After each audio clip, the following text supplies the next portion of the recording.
What you saw in the Netflix documentary was only part of the story. There's a McCann secret that was left out, cut from the episodes, buried behind the scenes. Today, we're going to reveal what the series chose to hide and why this omission changes everything you thought you knew about the case. Imagine a script in front of you, a sheet of paper with marked lines, carefully aligned scenes, but in the middle of them, crossed out lines, erased passages, a question frozen, stopped in the middle of the page, without an answer, as if someone at some point had decided what you could or couldn't know. This is how the story Netflix told about Madeleine McCann begins. A documentary that arrived with weight, suspenseful soundtrack, and the promise of clarifying one of the biggest disappearances of the century. But what many people didn't realize is that the most important episode might never have aired. Among the carefully edited testimonies, the absence of real confrontations, and the emotional focus on the parents, there was something strange. Entire characters disappeared. Uncomfortable questions were left outside. Official documents didn't even appear. For example, did you know that Kate McCann refused to answer 48 police questions? That Gonzalo Amaral, the original case investigator, was invited to participate in the series, but refused, saying the script was already too prepared. And more, why is David Payne, the last friend to see Madeleine alive, barely mentioned? None of this is theory. It's in the behind the scenes, in public archives, but for some reason, it didn't make it into the final edit. And that's where the question that was left in the middle of the page really starts to bother you, because it's not just about a documentary. It's about how a story can be told in such an emotional way that you don't even notice what was left out. It's like watching a movie with the sound turned off right in the middle of an important line and thinking you understood everything. The silence, in this case, wasn't carelessness. It was direction. And when editing becomes the very filter of truth, the audience stops being spectators. They become part of the script, shaped by the soundtrack, by the framing, by the cuts, and maybe, without realizing it, we felt empathy for a carefully protected version. Today, we're going to open that script, not what aired, the original, what was cut, because if even silence has editing, what else was taken from this story? If this bothers you as much as it bothered me, stay with me. There are things here that never reached your screen. The soundtrack starts before even the first line. A deep, slow piano, almost as if asking for silence, and we obey. Netflix's documentary about Madeleine McCann was built like a movie. And like every good movie, it knows where it wants to take you. Each scene is designed to create something in you. Fear, compassion, doubt, and mainly, empathy with the parents.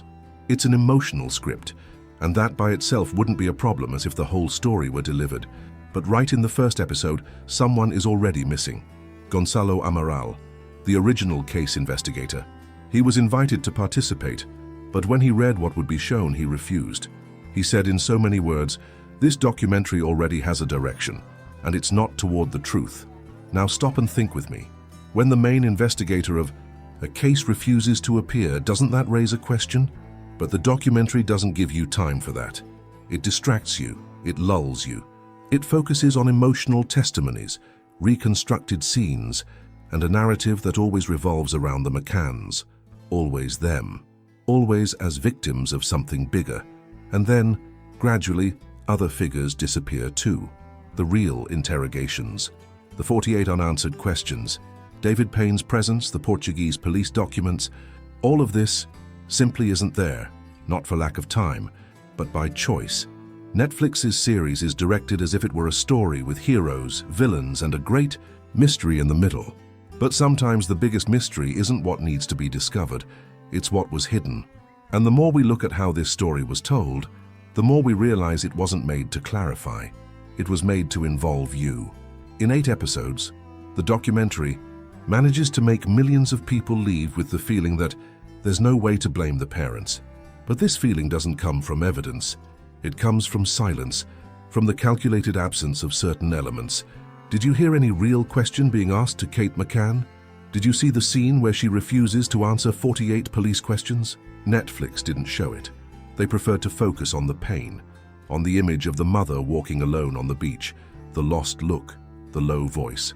And that gets to you, because you're human. But when empathy is used to protect a version, it can also hide what's uncomfortable. And it's uncomfortable to know that the script was assembled without uncomfortable questions. That Gonzalo Amaral, who wrote a book with dozens of evidence pieces, was treated almost like a minor character. That the Portuguese investigative line was replaced by a British version, cleaner, more palatable, easier to accept. Eventually you begin to realize this documentary doesn't want answers, it wants atmosphere. And that changes everything. Because when a series says it's going to investigate a case but avoids the most sensitive points, it's not clarifying anything. It's shaping perception.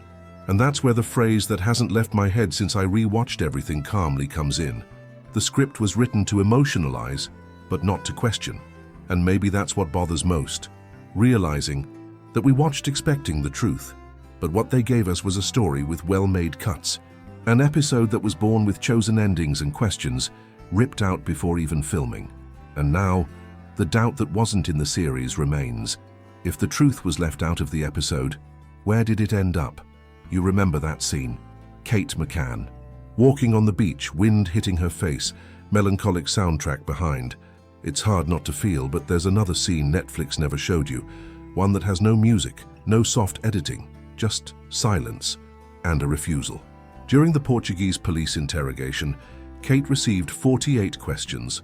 They weren't traps, they were legitimate doubts. Questions like, why didn't you look for Madeline in the first hour? Or, did you know the door was unlocked? And, faced with each one, she answered nothing. A no comment repeated 48 times. None of these questions appear in the documentary. The series says it wants to tell all sides, but it doesn't show the side that decided to remain silent. And this makes you think, is the absence just narrative choice or a subtle way to protect? And it's not just that. Portuguese police documents, crucial testimonies, movement records, everything was ignored, as if the official version didn't fit the emotional script. Now pause for a moment. Think with me. What hurts more, a lie told or a truth erased? Because what Netflix did wasn't invent. It was silence. It was creating a story where discomfort had no space, where what generated doubt was simply cut.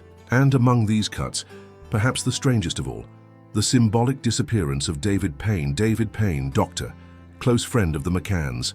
He was with them that night.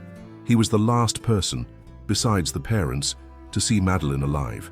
And yet, he doesn't appear in the documentary. There's no line, no direct quote, nothing, but he was there. And there are records and testimonies even that speak about strange behaviors, discomforts perceived by witnesses. One of them, from a British doctor, describes something she saw and never managed to forget. Something about pain and a comment made in front of the children. The police heard. Did they investigate? It's unknown. The documentary certainly preferred not to touch this subject. Now tell me, when someone with direct connection to the most critical moment of the story simply disappears from the official version, what does that say? Maybe Payne isn't guilty of anything, but ignoring his existence is a type of decision, one that says a lot about who writes the script. It's here that truth takes another form, not as revelation but as absence, as the blank space between the lines, as the name not said, as the question no one asked. And it's at this point in the story that everything changes, because we realize that the delivered version isn't wrong, it's just incomplete. And it's exactly this incompleteness that hurts, because it makes you trust, and then distrust yourself for having trusted.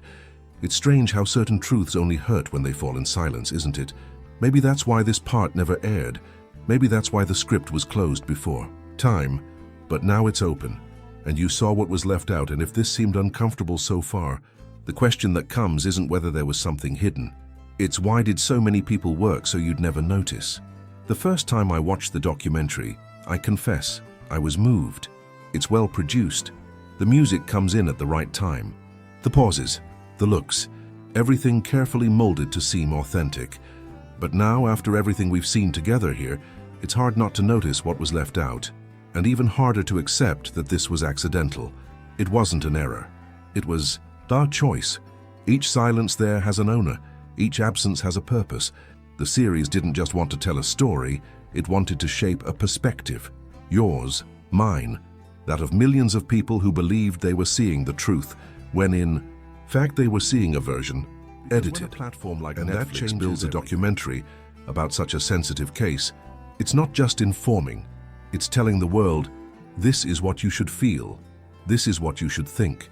And when it omits Portuguese police documents, when it ignores the unanswered questions by Kate, when it makes David Payne disappear from the plot as if he never existed, it's rewriting the case. Even without a single lie spoken aloud, it's here that the symbol returns, the censored script. That page we didn't see in the episode, but that now seems to scream between the lines. And this doesn't just happen with the McCANN'S. Remember Making a Murderer? How much evidence was left out there? Or Leaving Neverland, which was harshly criticized for not hearing the other side. We're in a time when editing is the new narrative, the cut is the new pen, silence is the new defense, and in this scenario, truth doesn't need to be denied. It just needs to be ignored. Now think about the documentary's final scene on Netflix. That slow-motion, soft music, focus on the parents' pain. No confrontation, no forgotten names, no difficult questions. It was there that I realized the episode had ended, but the story hadn't. Because a real story doesn't end when everything makes sense. It ends when everything has been said, and this one wasn't. Maybe that's why you're here now with me, because deep down something there didn't close, and now we understand why. Every omission has an author, and sometimes silence is the most revealing speech. At this point, the image of the censored script is no longer just a metaphor. It's a denouncement, a reminder that what was left out might be exactly what most needed to be seen. And you saw it. You had access to that cut part, the one that didn't get a soundtrack, that didn't go through direction approval, that might never have had space on screen, but that exists and needs to be spoken. That's why this video isn't just about the McCann case. It's about how truths can be suffocated without screams, with just scissors and good editing. It's about how platforms we love can lead us to feel empathy for those who perhaps shouldn't be being protected, while we silence those who really need justice. And it's mainly about you, about what you do now with this piece of script that remained in your hand. You can fold and store it, pretend you didn't see it, that it's just another theory. Or you can, carefully, pull this thread and let it take you beyond the episode, to a place where truth isn't aesthetic, it's discomfort, but it's real. Because in the end, it's not just what they tell us that forms our vision of the world, it's what they hide from us, and the courage we have to see anyway. And now tell me, what do you do with this script that no one wanted you to read? There was a moment in the middle of producing this video when I had to stop. The image was there, frozen, with a line cut in the middle, a piece of the documentary that jumped straight from the question to the scene's closure. No answer, no pause, just a silence too beautiful to be natural. And it was there that I realized, maybe the most important part of this story was never told. Not because it doesn't exist, but because someone chose not to show it. Netflix's documentary about Madeleine McCann didn't lie, but it also didn't tell everything. It led the audience down a safe path. With soft music, clean cuts, and a narrative that avoids confrontation, it delivered emotion, but left truth backstage. Hidden behind editorial decisions, calculated absences, questions that never appeared. The 48 questions Kate McCann refused to answer aren't in any episode. David Payne's figure, who was directly connected to the night of disappearance, is almost non-existent. And the Portuguese police's official documents were left aside as if they were noise. But they weren't noise, they were script, the real one, the one that was erased before even pressing play. And that changes everything. Because when silence becomes direction, it stops being neutral, it becomes speech, and we feel it. Even without understanding at the time, we feel it. The sensation that something was missing, that the story seemed too rehearsed, that the episode ended, but the main question kept spinning in the background. This video wasn't born to confront the McCann case. It was born to confront the way truth was molded, and how we, you and I, were led to believe we already knew enough. The real truth, the one that hurts, that has no soundtrack or well-made cut, that one was left behind, and maybe it will never enter a documentary. But today we looked at it, and now that you've seen it, you can't unsee it either. You understood it wasn't an error, it was a choice. That silence was directed, and that, the most important speech, was never said. It's not just about what we watched, it's about what they never let us see. If this really bothered you, if at some point you felt you were watching a script with holes, leave a signal. Not for me, but for everything that was cut. If you believe this story needed to be told without cuts, leave your mark here. Write in the comments, I write what Netflix erased, or if you want to leave this recorded in a stronger way, use Super Chat, not as channel support, but as an emotional signature from someone who saw what wasn't supposed to be seen. It's a symbolic gesture, a way of saying I was here. I didn't accept silence as an answer. Whoever sends a Super Chat here isn't just a viewer. They're part of the page that was torn and now returned to the table. And if you stayed with me until now, I need to ask you something intimate. Now, I want to know what this awakened in you. Which part hurt you most? Which silence gave you? That stab in the chest, write it. It can be just one line. But let it come from truth. I'll read each one. Because this isn't about engagement, it's about memory. About keeping alive the part of the story that editing tried to erase. And if you really felt what I felt, comment, I am what was cut. That will be our code. Oh, and before you leave, let me tell you one last thing. The next video isn't just a continuation. It's the point where the questions that remain suspended start to bother even more. Because they're not new, they were buried along with the silence. If you want to know more, that's fine, but if you want to feel more, feel what was left out of the episode, then subscribe. Not to follow videos, but to hold with me this script that no one had the courage to film, because now you also carry a piece of it, and there are things that only those who stayed until the end understand, and truths that only hurt when they fall in silence. Not every silence is forgetting.